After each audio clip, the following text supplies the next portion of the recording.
Hey guys, how we're doing? We're just doing a quick video on a mini excavator. I'm doing its 250-hour service. I already did the oil, which is really simple. Oil filter is right there. You have an oil fill there and an oil fill there. And to get to the pan, it's underneath. Very simple. Right there, dead center. There's our bolt. Pretty easy to get to. Took under, I don't remember how many liters, but it was just under a gallon jug. So it's probably, I don't know, it says, let's see, what does the motor say? I don't even know.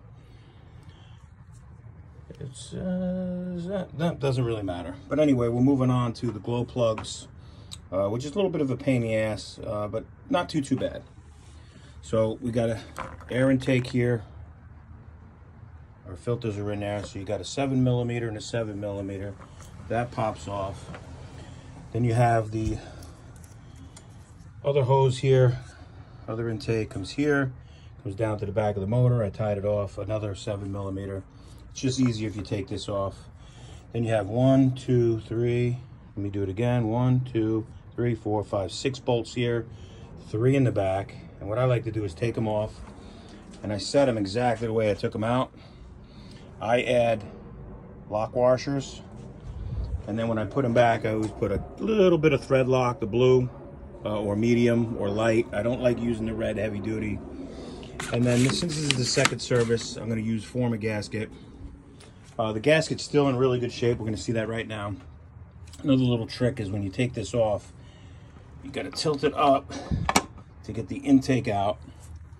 So there's the there is the gasket. Usually really good shape. I clean that off, which I already just wiped down, but I'll wipe it down again. A little trick I like to do is where the air intake is, I put rubber gloves and just stuff them in there, because there's one I already took out, glow plug. There's another one, and there's the third one. Hopefully they don't roll back, but at least right here they don't fall into the air intake. So you need, I believe that's an 8mm on top, and then the plug should be a 12mm. Also going back, these are 10mm bolts. So you need a 7, an 8, a 10, and a 12. Another quick trick of the trade is I don't get the cat. This is a cat machine. I have her stripped down because I'm going to do the oil filters next. Excuse me, the fuel filters. That'll be the next video. And then we're going to do the hydraulic filter and fluid change. Radiator's all good. It's a great little machine. But what was I saying here? What I was saying is we'll do the fuel next. The trick here is Caterpillar charges $60 per glow plug. I get the NGKs for like $12, $13 each. The only thing is these NGKs, here's the old one. You can see it's carbonized, pretty bad, blacked out.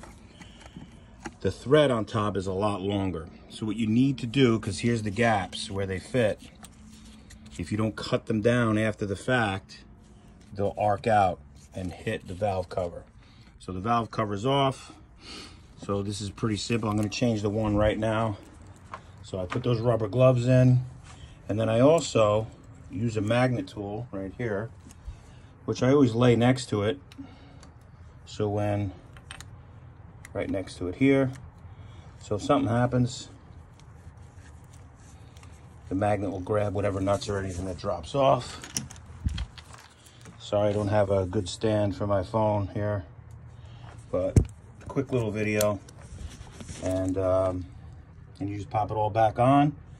Again, that one bolt in the back is a pain to get out with all this gear here, so you get long, I use the super long needle nose. You reach in back there and grab it with the valve cover on. Again, with the valve cover seal or gasket, I called Caterpillar. They want $120 for it, and they don't know when they're going to have it. That's ridiculous for a little gasket. Now, this is a Yanmar motor. I called Yanmar. They said it's $30-something, but they're trying to locate one for me. I'm not really getting a lot of help, so we just clean this up and put it back together. And that's pretty simple. The hydraulic fluid's back there. This whole case has got to come off where the seat is. We'll get to that next. And then we got one fuel filter there, primary and secondary. pretty easy to do, but we'll get into that next. Also, when you take all these panels off, there's one Zerk fitting here that's hidden, which swivels the bucket arm right here. It's the only one you can't get to easily, so when you do this, very simple. All right, guys, then you just put it back together. This service should only take me about half hour. It's pretty easy to do. And next video should be coming up shortly.